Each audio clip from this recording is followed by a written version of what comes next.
la política también está hecha de redes, también está hecha de lo que se dice, de lo que se cuenta en estas redes que muchas veces no sirven para bien. Al contrario, han servido o se han convertido en esa arma, muchas veces no letal, pero sí incómoda para muchos gobiernos democráticos. De eso vamos a hablar hoy, aquí en el Día del Juicio, con Julián Macías. Él es el director de Pandemia Digital y es un analista, yo diría que el analista más importante que tenemos sobre lo que sucede exactamente en las redes sociales. Un investigador al que hay que escuchar porque es importante lo que dice. Así que no se vaya, vamos a empezar aquí en el Día del Juicio, Congreso TV. Soy Miguel Ángel Velázquez. Le invito a que siga con nosotros. Julián Macías Tobar es originario de Extremadura, España. Es experto en análisis de redes y fundador del sitio Pandemia Digital, una iniciativa nacida en 2020 cuyo propósito consiste en combatir las campañas de intoxicación y desinformación. Se le conoce como el jefe de la guerrilla digital del partido español Podemos. Tanto Pandemia Digital como su comunidad luchan por dar y enseñar a la sociedad herramientas para combatir las campañas de intoxicación y desinformación, analizando los datos y buscando a sus responsables e instigadores de forma autogestionada. Muy buenas noches para ti. Nosotros todavía estamos en pleno día y un día muy especial para nosotros, pero buenos días primero y antes que nada. Hola, ¿qué tal? Muchísimas gracias por la invitación. No, al contrario, gracias a ti que nos das un poquito más de tiempo para descubrirnos estas cosas nuevas que hoy inciden en la política, que hoy son formas diferentes de hacer política y que son formas peligrosas de hacer política. ¿Tú cómo lo describirías? Bueno, yo creo que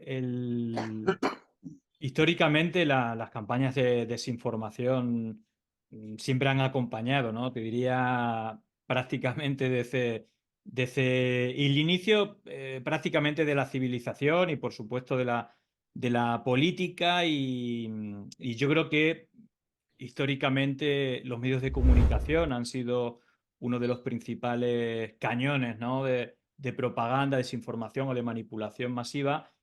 Podríamos irnos, por ejemplo, ¿no? a cómo Goebbels, durante el Tercer Reich, abarató la industria de la radio para que cada alemán tuviera una radio en su casa y poder emitir pues, la propaganda, ¿no? Con esos principios de Goebbels, ¿no? Que bueno, siguen estando muy vigentes, ¿no? Incluso podemos irnos no hace mucho tiempo, a principios de este siglo, como bueno, ya había una industria de la desinformación. Fox News o News Corp, pero digamos esa empresa multicanal de Rupert Murdoch y que concretamente la cadena Fox News de Roger Ailes pues era el capital principal para, en un momento muy delicado de George Bush hijo, pues, digamos, inventar un casus belli, un elemento para que todo el país saliera a apoyar a su presidente contra un malvado Saddam Hussein que tenía armas de destrucción masiva y que a base de repetir, ¿no? Esta campaña donde hubo también elementos políticos, pues se justificó el asesinato de 1 millón de civiles inocentes para, bueno, realmente, esto lo sabemos, en la actualidad no había ningún arma de destrucción masiva, sí que había mucho petróleo que sirvió para, bueno, digamos, servidumbre para algunas de las empresas que financiaban algunas de las fundaciones que apoyaron a George Bush, muchas de ellas que participan actualmente, hablo de Atlas Network, organizaciones como Heritage Foundation o grandes empresarios como los hermanos Koch, que bueno, era la familia más rica del mundo y los principales financiadores de esta red. Su negocio era el petróleo y pues de esta guerra también sacaron pingües beneficios a cambio de una propaganda a favor de este candidato para que fuera vencedor en las elecciones y también para justificar una guerra donde los únicos beneficiados fueron, pues, a lo mejor el propio George Bush presidente y el propio medio de comunicación, Fox News, que tenía una audiencia, ¿no?, con esas mentiras tremendas. Y por otra parte, aquellos empresarios vinculados a estos políticos con diferentes negocios, no solamente el petróleo, sino, por ejemplo, la reconstrucción, ¿no?, o servicios para el ejército de los Estados Unidos. Fíjate que cuando, perdón, te estaba escuchando, recordaba que hace unos días, aquí en nuestro país, hubo un debate rumbo a la cuestión presidencial, rumbo al poder. Se dijeron muchas cosas en ese debate, pero como que pesaban las redes, como que de repente trataron de hacer que las redes tuvieran un lugar en el debate. Me parece, es una opinión muy personal, que no se llegó a eso, pero dinos tú, esta forma nueva de incidir en la política desde las redes sociales, ¿sí ha tenido impacto? ¿Sí ha hecho que el rumbo de las cosas cambie? Qué tan peligrosas son estas redes manejadas, desde luego, por quien puede comprarlas, porque no puede ser de otra manera? Claro, digamos, un problema que históricamente había entre la población y los medios de comunicación era precisamente que los medios tradicionales necesitaban un socio capitalista. Es decir, una televisión, una radio, un periódico de papel necesitaba un gran capital para ponerlo en marcha y por lo tanto, bueno, pues había ciertos intereses en ese capital que muchas veces estaban vinculados a los intereses de una élite económica que, pues, financiaba o, digamos, era parte de ese capital.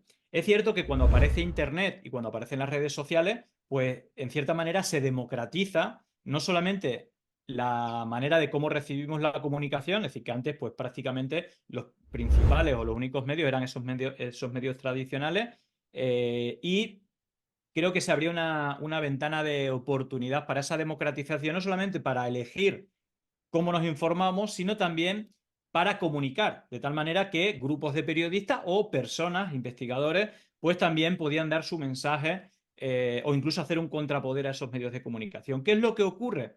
Pues que, bueno, al final esas plataformas digitales también son grandes empresas que también responden a ciertos intereses o que la capacidad de tener dinero, y ya nos vamos a la actualidad, pues es posible que a raíz de comprar noticias falsas, medios de comunicación falsos, de desinformación, incluso crear artificialmente todo un ejército de cuentas que lo difunden, pues al final altera ese espacio, ¿no?, democratizador y un poco amparado en una desaparición de reglas que a lo mejor la tenemos en la vida real, en la vida virtual, y esto ya llevamos, digamos, el punto de inflexión quizás pueda ser Cambridge Analytica. Digamos, Cambridge Analytica pertenece o es la pata electoral, podemos decir, de campaña electoral de una empresa mucho más grande que era CSL Group, que estaba muy vinculado a los servicios de inteligencia de los Estados Unidos, y que Steve Bannon, director de campaña de Donald Trump, y Mercer, la familia Mercer, que son junto a la familia Koch los principales financiadores de la red Atlas Network, pues empiezan a aprovechar una de las ventajas que tienen las redes sociales, que no solamente es un canal de televisión que hay en cada domicilio y que se enciende y lo ve toda la familia, sino que tienen más que ver con nuestra conexión individual con los dispositivos digitales inteligentes que ni siquiera nosotros elegimos que nos ofrecen, sino que son los algoritmos que esas plataformas eligen, y de tal manera que esa desinformación, que bueno, es como de brocha gorda, que va dirigida a una gran población, en las redes sociales se puede incluso hacer un target dependiendo del usuario. Así lo hicieron en Cambridge Analytica, y que sabemos a día de hoy que participó no solamente en la campaña de Donald Trump, sino que también influyó de manera muy importante en las elecciones del Brexit para la salida del Reino Unido de la Unión Europea, o incluso en la campaña en la que ganó Macri en 2015, Bolsonaro.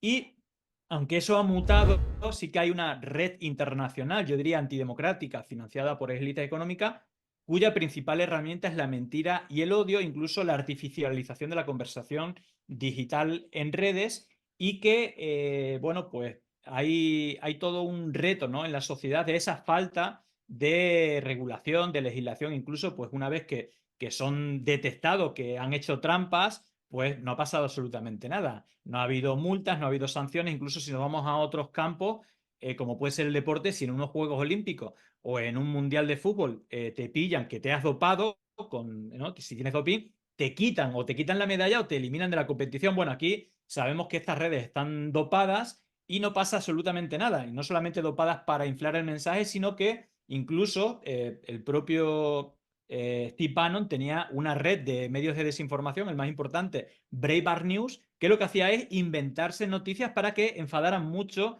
a las personas y luego de manera artificial, digamos, hacer que llegara al máximo número de personas, ¿no? Bueno, digamos que esto en México, por ejemplo, lo estamos viendo ahora, ¿no?, con todas estas etiquetas, ¿no?, vinculando incluso a la candidata Claudia Sheinbaum con el narcotráfico, cuando no hay absolutamente nada que lo vincule, pero vemos cómo desde hace más de 2 meses, todos los días es tendencia número uno, digamos, cooptando, ¿no?, este espacio de libertad o de democracia virtual donde todo el mundo puede comunicarse por todo un ejército artificial de cientos de miles de cuentas que con millones y millones de tweets, incluso esto es un récord histórico, con 5 millones de tweets equivocados en solamente estos 2 meses, analizado, incluso equivocando el nombre de su candidata Xochitl con diferentes versiones, Xochitl LT o Xochitl sin la L. Eso no se ha dado nunca en la historia, por lo menos en países de habla hispana, y que claramente demuestran que hay toda una conversación digital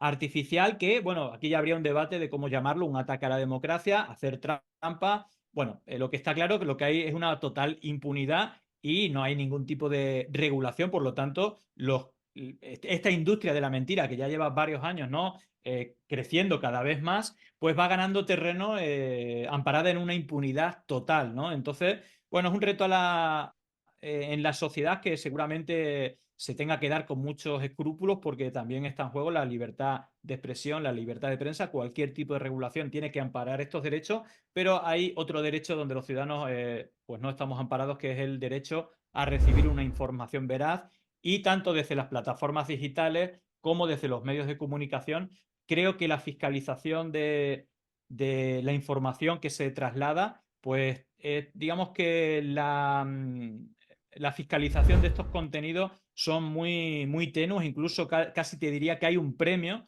tanto en el algoritmo de las plataformas digitales como en la contratación de profesionales de la mentira en los mayores programas con más audiencia. Digamos que esto es lo que se está premiando en la actualidad.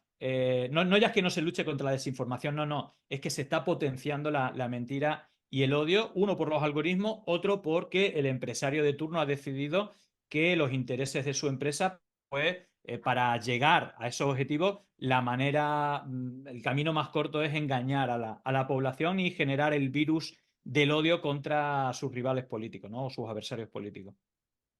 Eso es terrible lo que nos estás diciendo, porque a final de cuentas caemos en la idea de que las redes son de quienes las compran y que la manipulación y la impunidad es lo que reina en un instrumento en el que ya no podemos confiar, porque en este momento, después de que sabemos que hay millones de bots, de tweets, de mensajes con mentira y con odio, ¿cómo podemos darle espacio al otro, a la verdad, a lo cierto, a la noticia con dato?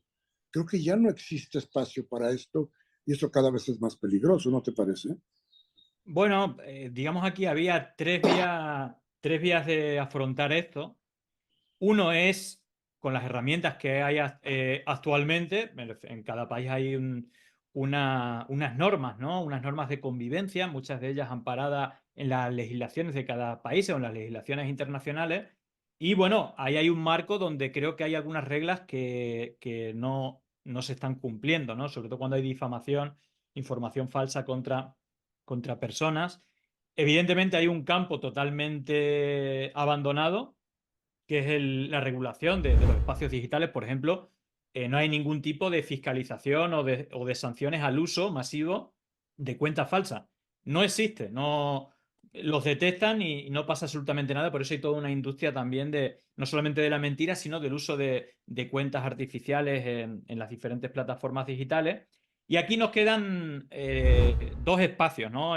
Uno individual y otro colectivo. Más allá del marco, digo, ¿qué se puede hacer para mejorar la situación? Bueno, desde el punto de vista individual, al final estas instituciones, estas empresas, ¿no? Tanto plataformas digitales como medios de comunicación, nos desamparan como ciudadanos y, bueno, prácticamente cuando vemos algún contenido en las plataformas digitales, o te diría incluso en medios de comunicación, respetando, por supuesto no se puede generalizar porque hay magníficos profesionales de la información y periodistas. Entonces, creo que hay un elemento, el por qué, hay un documental que es el dilema de las redes sociales, creo que estaba en Netflix, o yo lo vi en Netflix en su momento, donde había ejecutivos de las diferentes plataformas digitales y un ejecutivo de Facebook decía que las noticias falsas se comparten 6 veces más que las noticias verdaderas.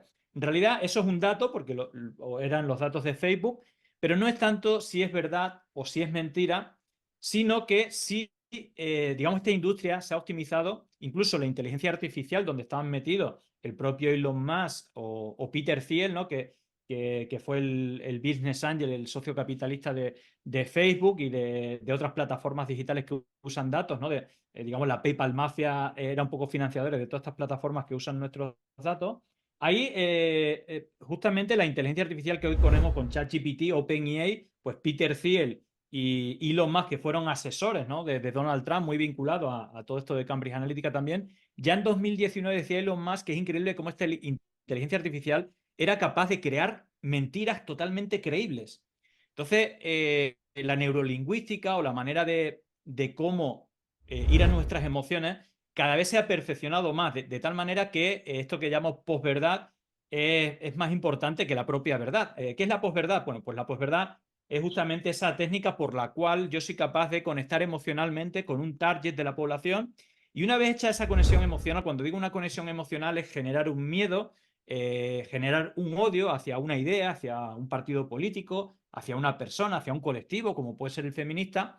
Una vez que yo he hecho una conexión emocional de odio, de miedo, ese target con la cual ya tengo conectado emocionalmente, pues le puedo dar todas las mentiras en la dirección que ellos quieren y no solamente creérselas para confirmar su sesgo de confirmación, sino con la necesidad de compartirla. Entonces no es tanto si es verdad o si es mentira, es como la construcción de narrativas que sea capaz de generar una emoción. Y nosotros como animales, porque nuestra composición o nuestro origen es animal, la composición de nuestro cerebro, pues la parte que actúa de manera predominante es el bulbo raquídeo, es la parte central del cerebro, es la parte reptiliana que tenemos, y la corteza cerebral, que sería la parte externa, digamos, responde mucho, con mucha menos predominancia. Por lo tanto, este tipo de estrategia es muy eficaz, ¿no? Y es un método científico realmente que se está operando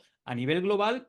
Y justamente yo a veces digo, ¿no? Que esto es un método científico, que es el método Bannon, que es mentira, odio y bots, y sobre todo que están parados en una pata que es una cuarta pata, que es la total impunidad, ¿no? Entonces, a nivel individual, una recomendación es que, independientemente de nuestra ideología, todos estamos, digamos, tenemos la preferencia para compartir o para crear contenidos que vayan en contra de personas o ideas o organizaciones que no nos caen bien. Bueno, entonces tenemos que fiscalizar nuestro consumo en redes sociales y en medios de comunicación. Para los medios de comunicación yo recomiendo que sigamos o que le damos credibilidad a aquellos periodistas o aquellos medios que tienen todo un historial, digamos, periodístico, que no engañan, porque si hay profesionales de la mentira que engañan de manera, con una técnica muy, muy depurada, ¿no? Que sea muy creíble, verosímil,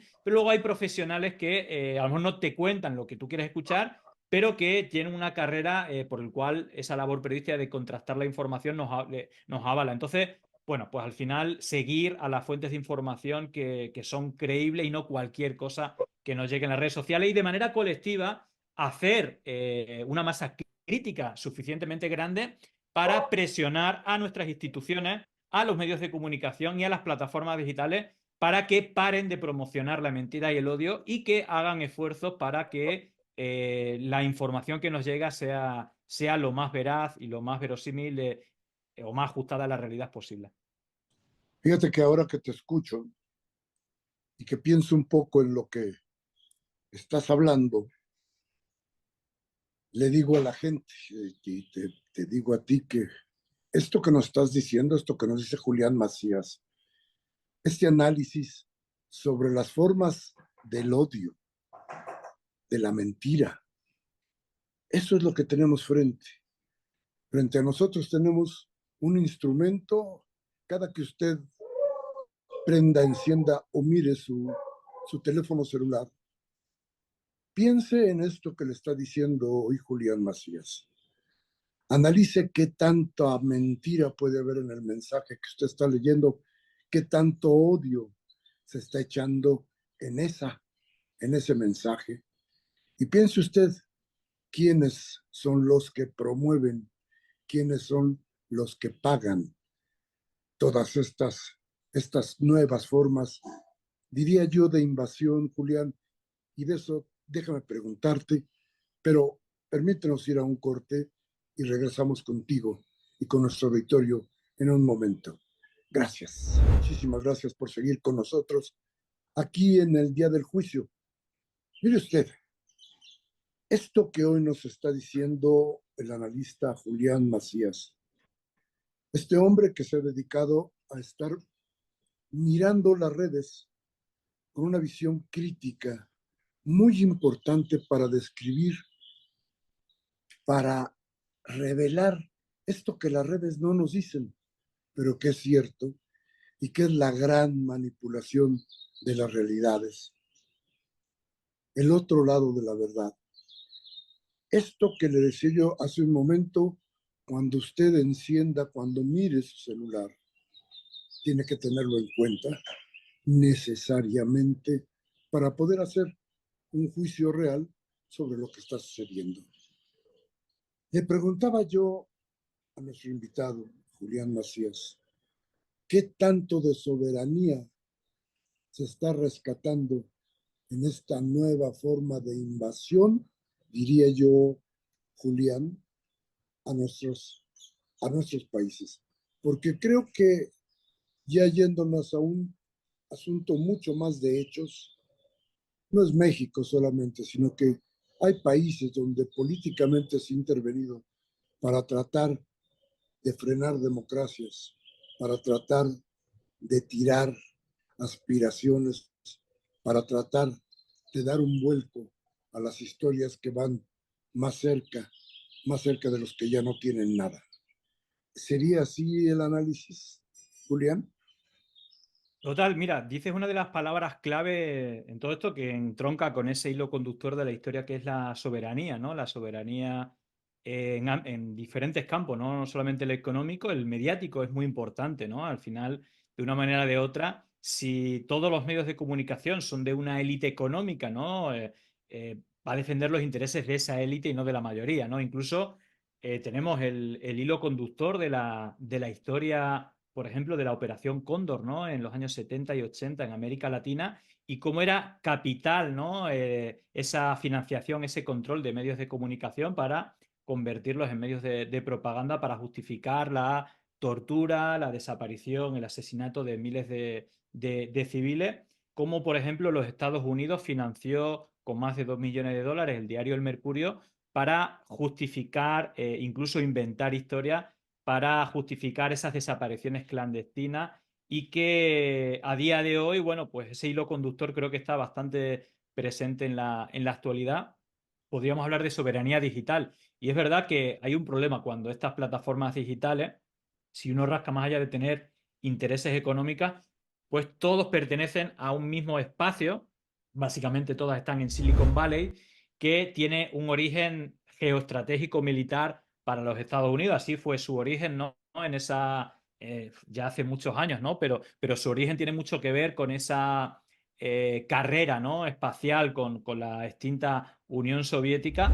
Yo creo que en gran parte hay una especie de tara o de obsesión con esa guerra fría, ¿no? Y de llamar a todo comunista, ¿no? Es increíble, ¿no? Porque personas, creo, tan alejadas, ¿no? A lo mejor al comunismo como puede ser AMLO, bueno, en esa simplificación del mensaje, que es uno de esos principios de Goebbels, es algo que estamos viendo, ¿no? Cómo se alude a libertad o comunismo, libertad o terrorismo, esos mensajes que ya se usaban en la Operación Cóndor y que, bueno, digamos que va alimentando, ¿no? Esos odios también a nivel digital y que no tiene ningún tipo de amparo. Y aquí hay una cosa que es muy importante, ¿no? Porque creo, igual como yo creo que hay que estar presente en la discusión política, social, defensa de intereses, ¿no? De diferentes colectivos, de la sociedad civil, teniendo en cuenta que quizás esos medios de comunicación son los que son hegemónicos,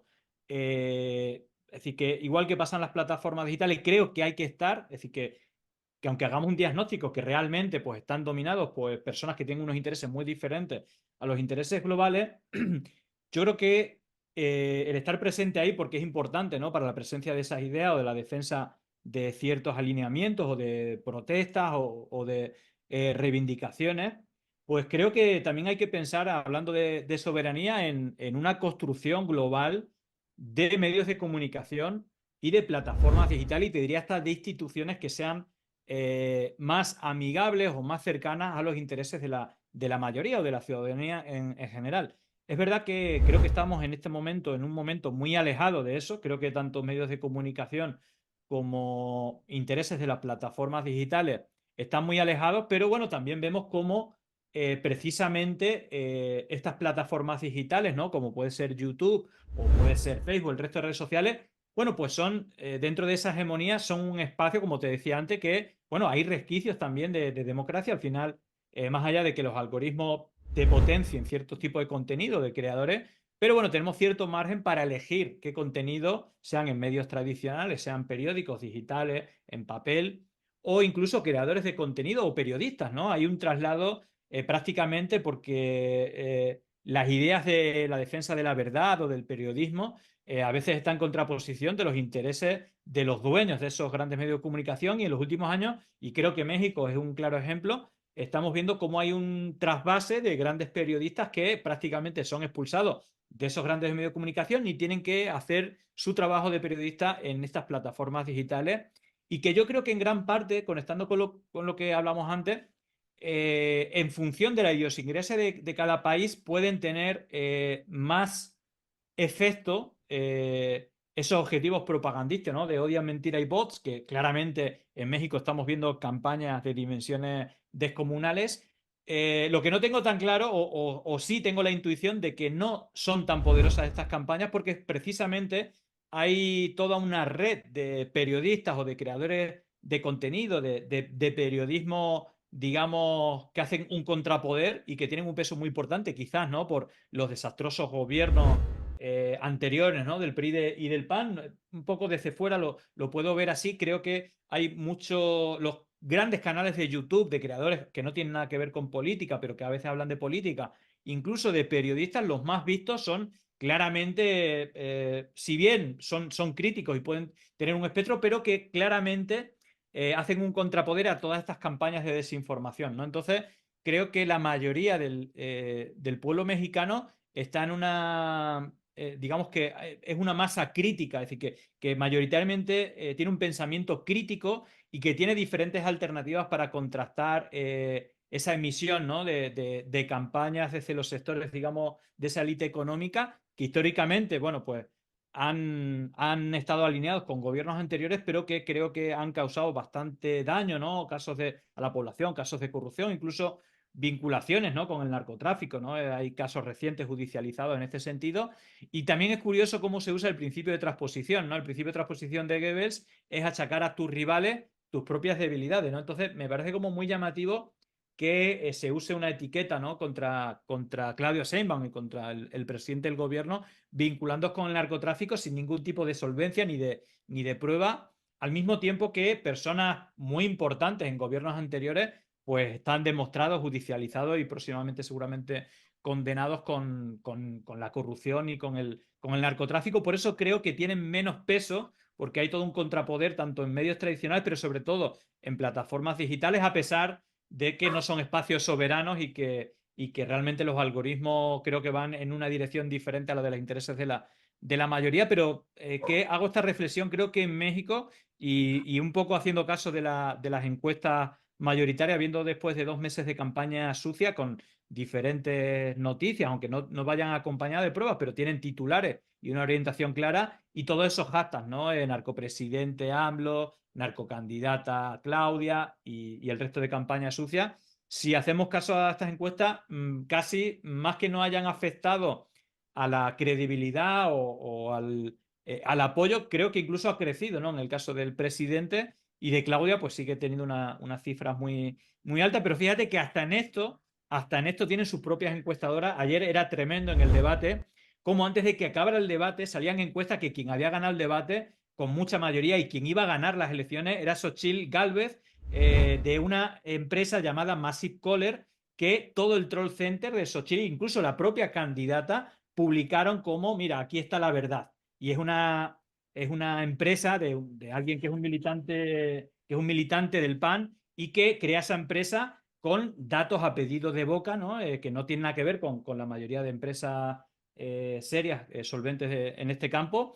pero que todo, incluso la propia candidata, todo el troll center difundieron como, mira, aquí está la verdad, hemos hecho encuesta y quien va a ganar las elecciones es Xochitl, ¿no? Cuando está a más de 30 puntos, incluso medios conservadores o alejados, digamos, de estas posiciones, ¿no? De la candidata Claudia o del presidente AMLO, como puede ser Latinus, que yo diría que casi es un medio hecho es proceso para atacar al gobierno. Incluso decía que Xochitl había estado nerviosa y que la más solvente había sido Claudia Sheinbaum. Así que bueno, todo esto lo tienen en cuenta, y el intento del engaño, ¿no? Y de la manipulación a toda la población es constante, va a ser continuado, financiado con mucho dinero. Lo que no parece tan claro es si en un país como México esto va a tener efectos o no. Yo, por lo que veo, parece que con toda esta campaña sucia de momento no es suficiente para darle la vuelta a la valoración de los mexicanos de las diferentes opciones que tienen de cara a las próximas elecciones. Fíjate que aquí se ha encontrado de alguna manera, he encontrado el gobierno de alguna manera cómo contrarrestar exactamente, no solamente los ataques en la red, sino de muchas maneras los ataques de los medios, porque los medios en general yo diría que muchísimos, eh, o casi todos, han estado de acuerdo en seguir los ataques en contra no solamente de Claudia, sino también del presidente López Obrador, salvo, diría yo, el periódico La Jornada, que no está hecho, no proviene de un capital privado, sino de la cooperación de la gente que se unió para crear ese periódico. Salvo ese periódico, creo que los demás han tenido una participación, yo diría, más hacia estar en contra de que en analizar con frialdad lo que le sucede al país. Pero también quisiera ponerte como mi pregunta, el cuestionamiento, esto de las redes que nos han hecho creer que son un espacio democrático, pero a final de cuentas, por todo lo que se ve, para empezar, por la idea de la globalización, tendrían que ser más bien un instrumento neoliberal que un padecimiento neoliberal, que verlo de alguna manera como una forma de lo que tú decías al principio, una manera de enterarnos, de estar informados. Más bien estamos contaminados, más bien estamos desinformados. Y esto para un solo motivo, para una sola idea, conservar los poderes que tiene el neoliberalismo. ¿No te parece? Sí, realmente hay un asunto que yo creo que es una batalla histórica entre los intereses de la mayoría y de esa élite económica que yo creo que precisamente, bueno, ya que has usado la palabra neoliberalismo, ¿no? creo que este hilo histórico del que se está hablando, este hilo conductor, esa lucha siempre se ha dado.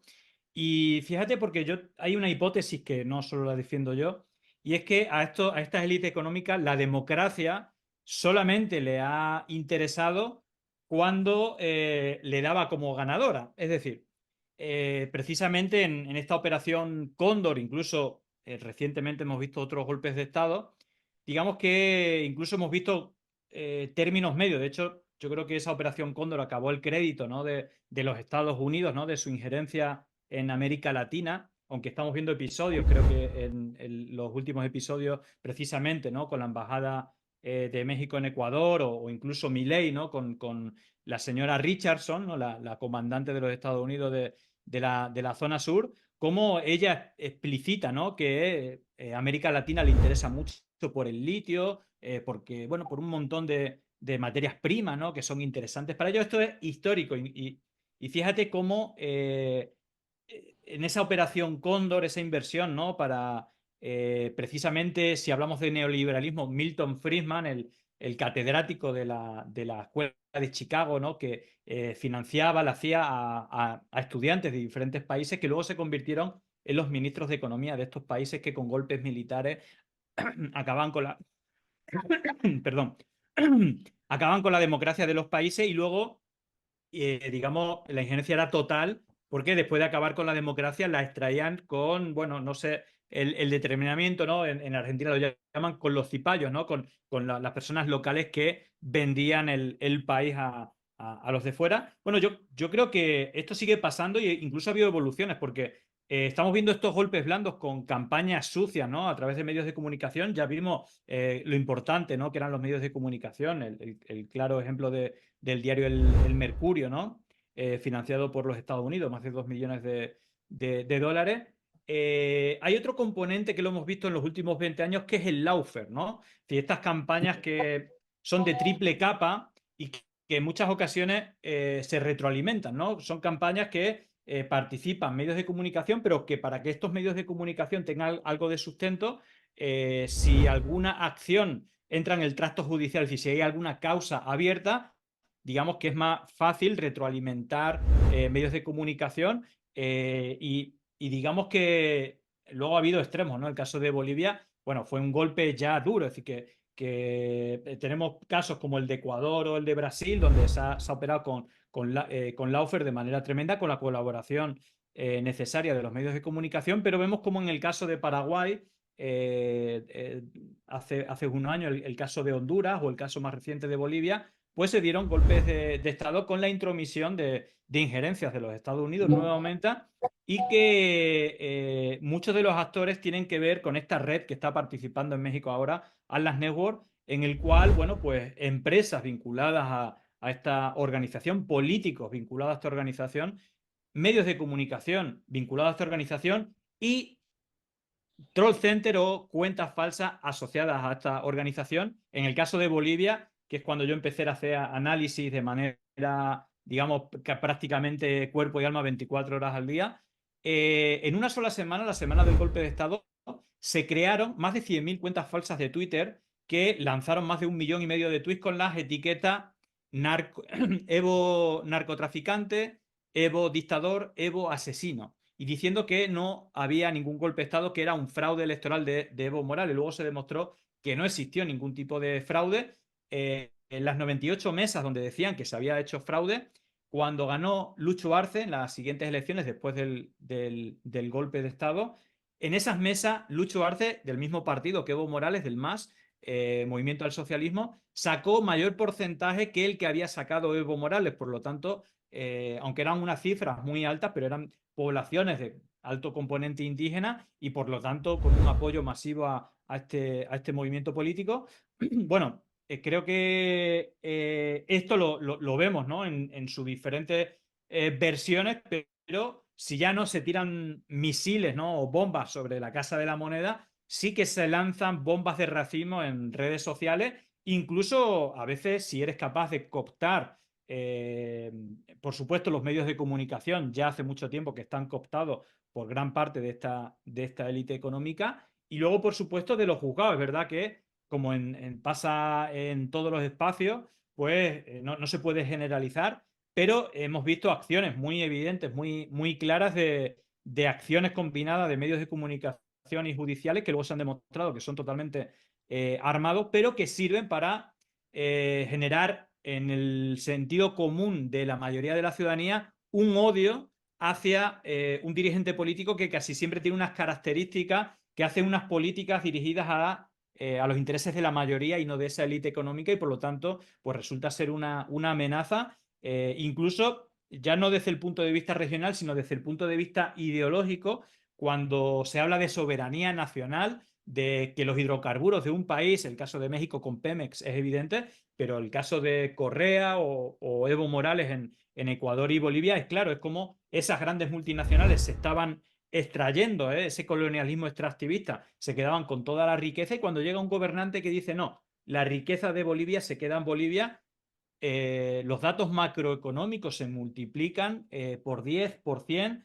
El gobierno de Evo Morales, que fue tremendamente beneficioso para los más ricos, incluso que para los más pobres, pero también para los más pobres, que multiplicaron por 10 todos los valores macroeconómicos o sociales. Siempre se criminaliza mucho, ¿no?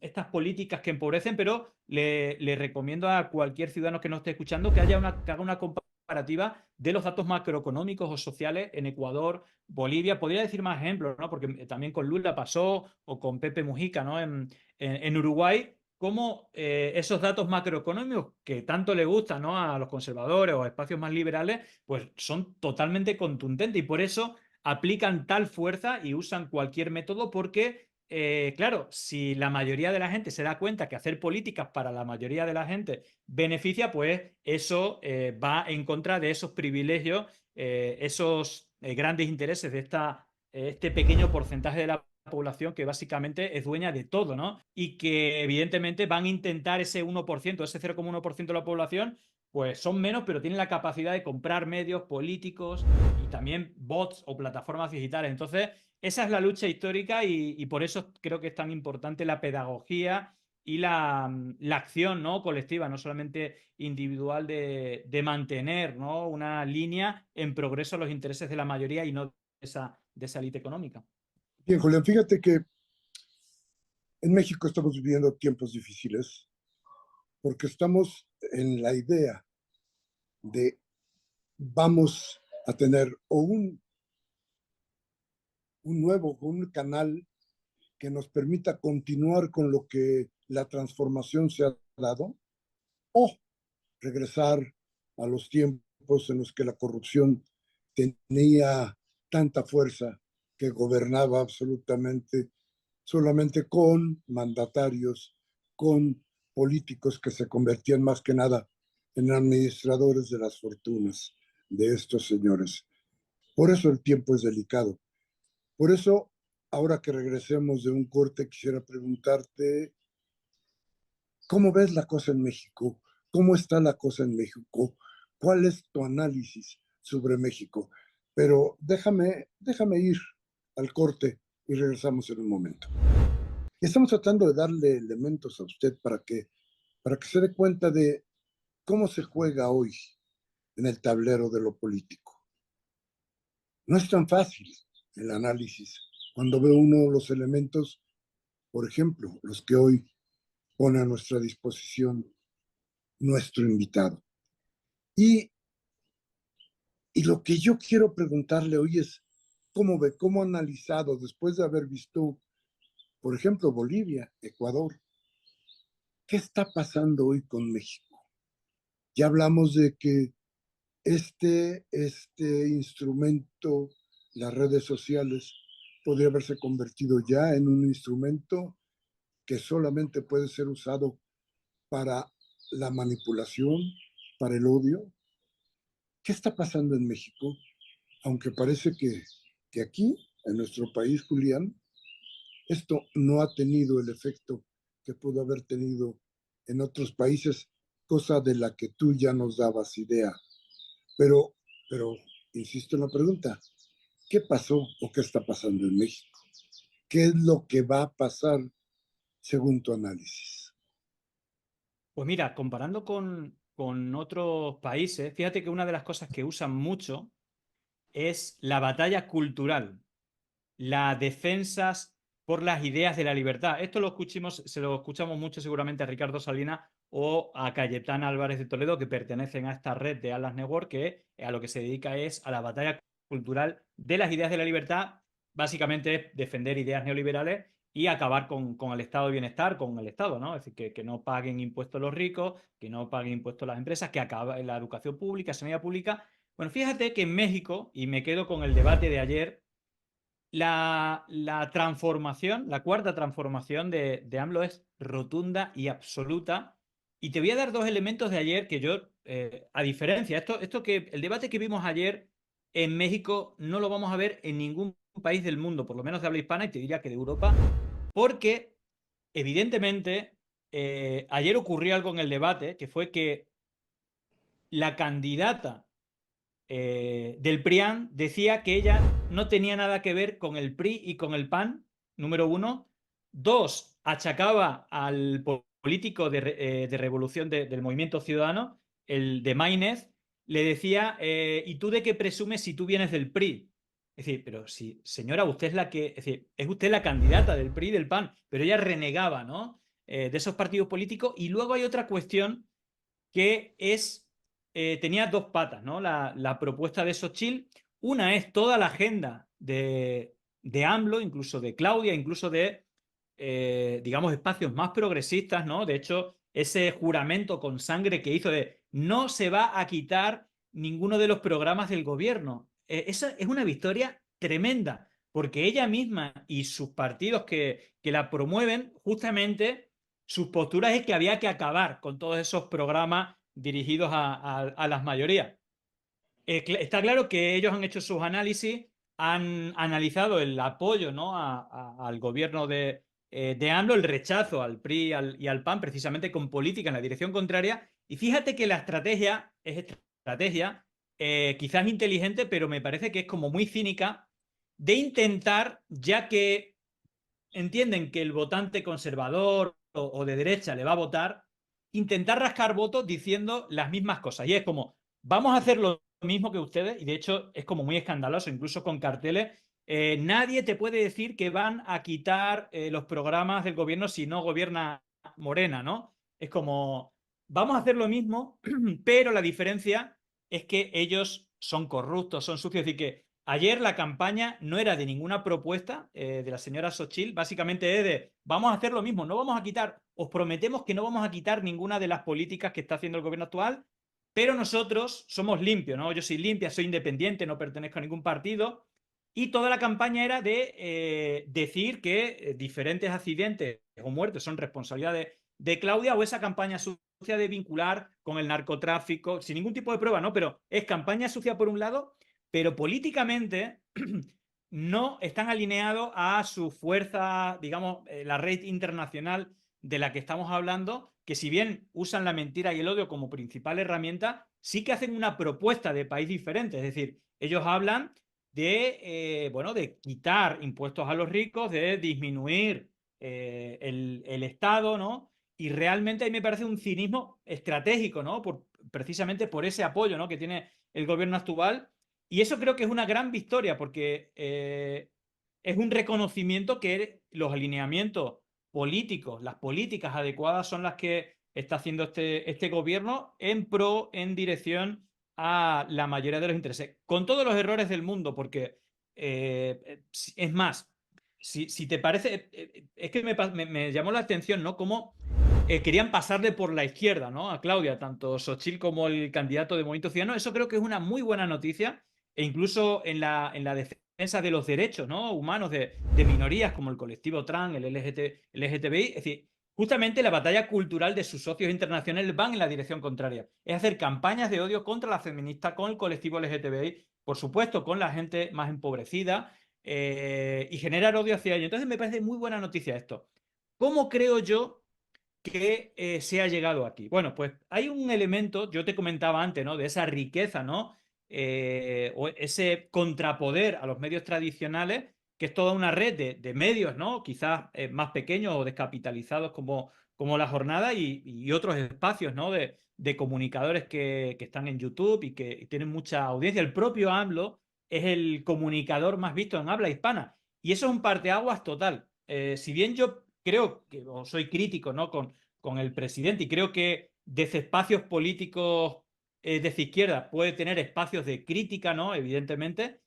Pero hay dos elementos que creo que son muy importantes. Uno es la valentía en la defensa de la soberanía, lo hemos visto ahora con el caso de la embajada en Ecuador, y para hablar de cara de temas que son muy relevantes. De hecho, yo agradezco mucho al presidente del gobierno que haya expuesto de esta manera este problema que en Pandemia Digital estamos hablando, cómo estas élites económicas, estas redes, ¿no? Neoliberales y que tienen un hilo histórico pues muy cercano a esta operación Cóndor, pues no es fácil, es muy valiente por su parte, porque realmente es ponerle un espejo al poder, de verdad, o a ese espacio antidemocrático, ¿no? Entonces, yo eso se lo reconozco. Y la otra, fíjate, aquí en España, el presidente de la derecha, cuando era presidente del gobierno, Mariano Rajoy, era muy criticado porque nunca daba ruedas de prensa.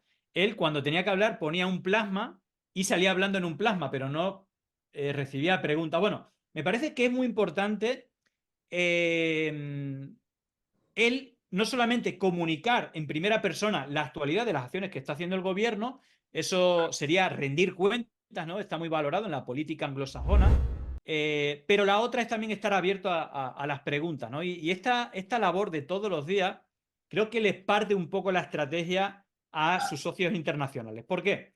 Porque normalmente la estrategia de estos medios, esta red de políticos, medios de comunicación y plataformas digitales, es cada día salir con una noticia falsa que ataca a partidos políticos o, si hablamos de política, a líderes políticos. Y entonces esos espacios políticos, la mayoría de las energías las gastan en desmentir que lo que está diciendo es mentira. De tal manera que mientras estás desmintiendo una cosa, ya te están sacando otra noticia falsa y eso lo que hace es marcar la agenda. Todo el mundo habla de lo que deciden estos medios de desinformación. ¿Qué es lo que creo yo que ocurre en México? Bueno, pues que estos medios de desinformación o estos medios con una línea editorial más conservadora, por decirlo más suavemente, pues quien les marca la agenda es precisamente López Obrador, porque en su exposición, que a veces comete errores, y es más, cuando habla de redes sociales, a veces comete errores. Comete errores cuando habla, una vez hablaba de Elon Musk nos tendrá que decir cuánto cuestan estos bots. Bueno, Elon Musk no sabe nada de esto, pero fíjate, dándole la vuelta a la tortilla, que todos estos medios hablan y critican a cuestiones de AMLO, sean por errores o sean porque no están de acuerdo con lo que dice, y de una manera o de otra le está marcando la gente. El campo de juego de la narrativa y del debate que hay en el país, en cierta manera lo está dando el presidente López Obrador, y creo que ha habido como una guerra, ¿no? Para que él no saque vídeos, no saque libros, para que no hable, ¿no? Para callar al presidente, pero esto en sociedades occidentales, en Europa, justamente lo que se le pide a los políticos es que rindan cuentas hacia la ciudadanía.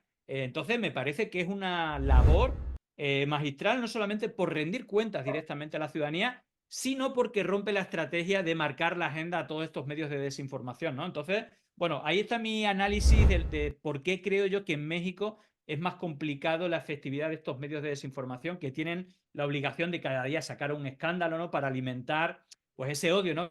Que intentan generar con ese principio de la posverdad, ¿no? De crear, digamos, conexiones emocionales negativas hacia sus líderes políticos, pero para ello, claro, su alimentación diaria de odio tiene que ser efectiva, y creo que, sinceramente, prácticamente López Obrador es el que le marca la agenda a estos medios y no al revés.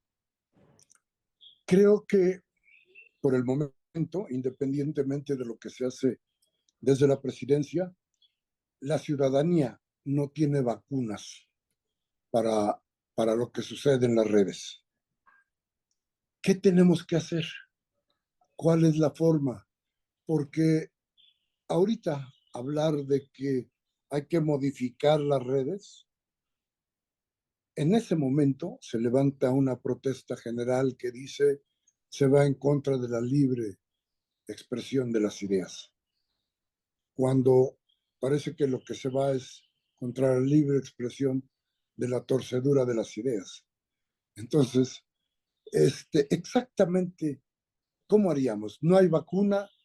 ¿Qué tenemos que hacer para prever?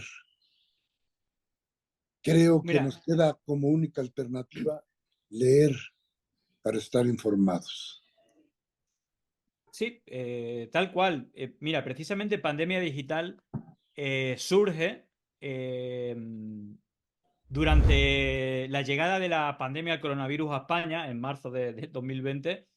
Yo ya llevaba un tiempo analizando todo esto, pero justamente yo me puse enfermo y mientras estaba enfermo con fiebre alta, todo eso, yo decía, es muy parecido, ¿no? A la desinformación, el virus de la desinformación que es global, que es dañino, a lo que estamos viendo y precisamente durante, sobre todo los primeros meses del coronavirus, la desinformación explotó porque estamos más tiempo en casa, estamos más tiempo conectados con dispositivos digitales y bueno, pues todo esto creció un montón. Entonces, justamente Pandemia Digital nació con una web, con un canal de Telegram y con herramientas para luchar contra la desinformación, donde hay artículos, donde hay herramientas digitales para, de manera gratuita, ¿no? Pues contrastar información, imágenes manipuladas, vídeos manipulados, etcétera. Y esa labor que hace el presidente mexicano es única. Creo que él, con errores o sin errores, pero tiene una labor pedagógica de hablar de un tema que está hegemonizando la vida de la mayoría de las sociedades occidentales al menos, que es la hegemonía de la desinformación. Aquí en España la desinformación ya está valorado como un problema mayor que el terrorismo. Es decir, que mientras esté totalmente impune esta industria de la mentira, va a seguir perjudicando mucho a las sociedades. Pero el avance sobre limitar la impunidad, evidentemente, siempre tiene que ser en avance de derechos. Si hablamos de medios de comunicación, normalmente los periódicos tienen dos redacciones diferentes. Una para la información y otra para la opinión. Y creo que esto es clave. La información nunca se puede modificar, no se puede mentir. La opinión o la línea editorial puede ser totalmente libre. Se puede opinar de cualquier cosa, cualquier idea, siempre que no ataque, ¿no? Los derechos básicos de las personas o de la ciudadanía, son respetables. Lo que no puede ser es lo que está pasando ahora, que para aumentar o potenciar la línea editorial se ampare en la mentira o en hechos que nunca ocurrieron. Entonces, para partir, yo creo que no hay que criminalizar la forma de pensar, la crítica, la línea editorial, la ideología, todas las ideas, siempre que defiendan o que estén dentro de la Carta Universal de Derechos Humanos, son respetables. Ahora, lo que estamos viendo es la industria de la mentira y del odio. Entonces, creo que eso es clave. Y luego hay otra cuestión, ¿no? Que es la defensa también, digamos, de los individuos, ¿no? Y hay una cuestión muy llamativa cuando se usa ese principio de transposición, ¿no? El hacerse víctima cuando realmente eres el victimario, ¿no? Yo creo que este es uno de los principios que más se repiten, lo hemos visto. De hecho, cuando asesinaban en estas operaciones, ¿no? Con la colaboración cívica y militar regional y financiada por los Estados Unidos, lo de la palabra libertad, es decir, esto lo hacemos para defender la libertad. De hecho, durante la operación en Chile, es decir, el golpe de Estado en Chile, todas las monedas acuñadas durante la dictadura llevaban una palabra en mayúscula gigante, que era libertad, y la fecha de la muerte de Allende, ¿no? De ese golpe en la Casa de la Moneda. Pues esto lo vemos bastante, ¿no? Como también llamaban terroristas a los miles de asesinados.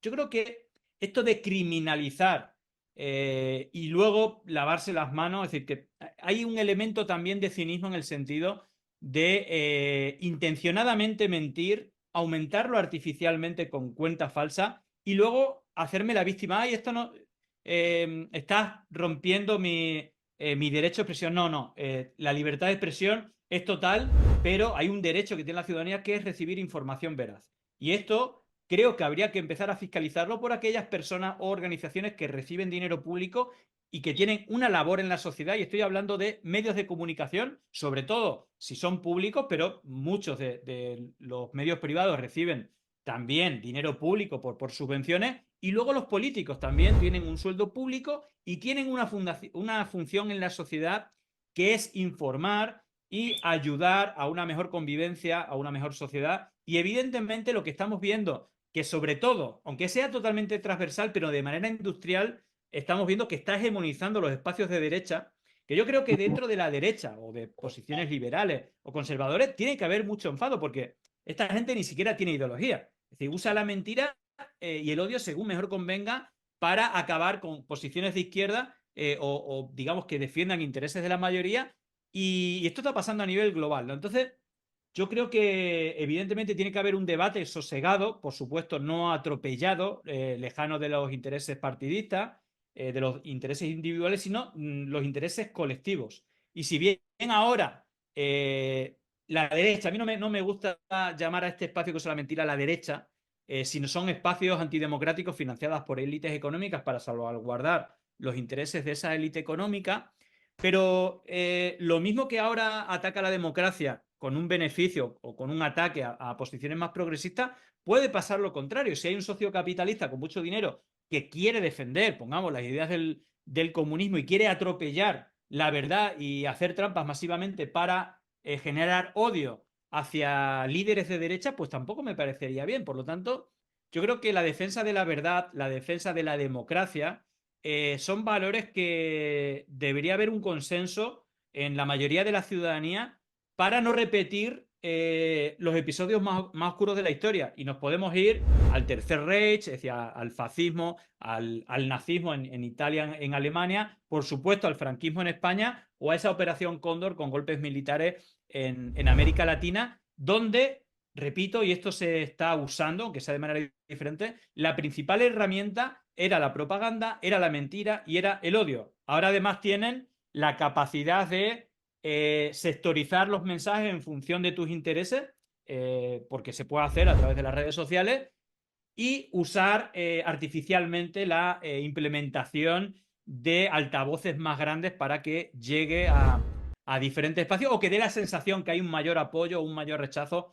a diferentes candidatos. Entonces, todo debate y todo movimiento, si hablamos institucional, legislativo, etcétera, tiene que amparar a todos los ciudadanos, a toda la ciudadanía, y no a un sector o a un partido político. Y eso es un reto donde la gente que nos está escuchando, que a lo mejor puede tener una pensamiento político más de derecha o más de izquierda, todos, independientemente, estamos, digamos, fácilmente prejuzgamos y damos por bueno lo que queremos escuchar. La verdad muchas veces no nos gusta. Entonces, esto va para todo el mundo, piense como piense. No podemos fiscalizar. Qué mal que use la mentira y el odio los del partido de enfrente, el que no me gusta, y luego avalar o decir que apruebo que haya insultos personales o que haya uso de bots o que haya uso de mentira para rivalizar a aquel partido candidato que no me cae bien. Bueno, aquí hay que hacer tabla rasa y todos podemos ser víctimas de ser cómplices de estas estrategias. Así que bueno, Bien, pues, como el mensaje, ¿no?, que quedaría ahí de que todos fiscalicemos y también nos hagamos cargo de no difundir noticias falsas o de insultar, las ideas se pueden defender, pero si ya estás insultando por el aspecto físico o estás insultando, menospreciando a la persona por una cuestión que no es la defensa de las ideas, pues al final estamos jugando en la misma liga que nos lleva a esa polarización y a un debilitamiento de la convivencia, del civismo y de la democracia. Julián, tú allá en Madrid, nosotros desde acá en México estamos viendo lo que sucede en el país. Qué bueno que haces el análisis, qué bueno que nos dices cuáles pueden ser las posibilidades de salir de toda esta guerra de mentiras y de odio. Y te agradecemos mucho tu presencia aquí en el día del juicio y esperamos contar contigo para próximas emisiones porque será interesante tu análisis para todos nosotros. Muy agradecido desde México, te mandamos un saludo y pronto nos vamos a ver. Y a usted, gracias por estar con nosotros aquí en el día del juicio. Soy Miguel Ángel Velázquez. Le recomiendo que no deje de escucharnos. Hasta la próxima.